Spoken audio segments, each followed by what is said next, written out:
من عدم بحكمتك وانت الحكيم يا قاضي الحاجات، تحقق أمنيات الصايمة وتعلم الأسرار، قلة قدرتك وانت العليم يا غافر الزلات، تغفر كل زلة شاتمة بمشيتك يا الله، تهدينا الصراط المستقيم. طيب أنا أسألك يا رب ترحمنا بحسن الخاتمة، يا دي لك التعظيم والإجلال والشان العظيم، الحمد لك والشكر ما يبرق شرع جاهنا، واستغفرك يا ذي بفضلك كل هالنعمة تدين. يقول أبو لبنان يلهاجس حروفي هايمة في بحر تبحر بي وأنا هايم، وشعري بي يهيم وانضم قوافي من عدم، عاد المراحل قادمة بها بلاغة بالمعاني تشفي الجرح الأليم، حروف صلبة نابعة من قلب صادق صارمة، قيفان منظومة لها طوابع بتوصل للصميم، رتب معانيها وتتدون براس القايمة، حتى إذا مر الحقيقة يدهم المعني دهيم، الوضع مزري والبشر في وضعنا متصادمة، لا فادنا الفاهم ولا شفنا استفادة بالغشيم، شفنا الحقيقة في قوى تزرع قوى متخاصمة، والكل يتناحر بدون اسباب والطارف غريم، هذا معه داعم وذا نفذ اوامر داعمه، والقتل اصبح شيء عادي عندنا يزقم زقيم، تجردت الاخلاق كل له مصالح هادمه، من الجشع يتطاولوا على الثكالى،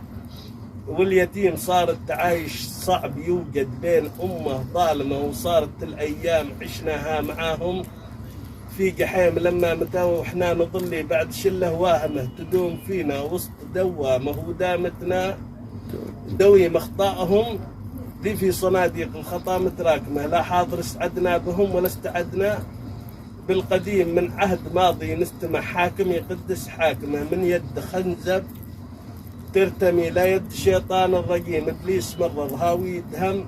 شيطنتها داهمه، واللي ينفذها يعم الطفل ويعم الحريم، خطط لها الملعون واتقنها بطلقة كاتمة، سمومها توصل مدى مبعد وتجعلها رميم، كأننا في بحر ومواجه بنا متلاطمة، تعصف بنا الأمواج في بحر العنا تلطم لطيم، إعصارها يعصر بنا من عاصمة لا عاصمة، لا أرض تقبلنا ولا موطن قبلنا به نقيم، لا خير بالربان قاد القافلة لا عالمه، يكبد حياة الناس لا يخزى ولا النهي يستليم، هل بان نلاقي حل آخر يالعقول الفاهمة، وين المشورة والذكاء نلقاه والراي السليم، متى يجي ذا اليوم ذي فيه البشر متراحمة، وندفن الماضي ونبدأ بالتسامح، يا فهيم من قبل ما يأتي الندم من دون يقبل نادمة، وتختلف الأوضاع فيها والزعامة للزعيم، ختمتها مدين شرع به قوى متلاحمة، للنصر والتوحيد بالإسلام والقرب الحميم، صلوا معي من سمع شعري على أبو فاطمة ذي للشفاعة في دخول خلق الجنة. الله يسلم عليك، الله صح لسانك يا ابو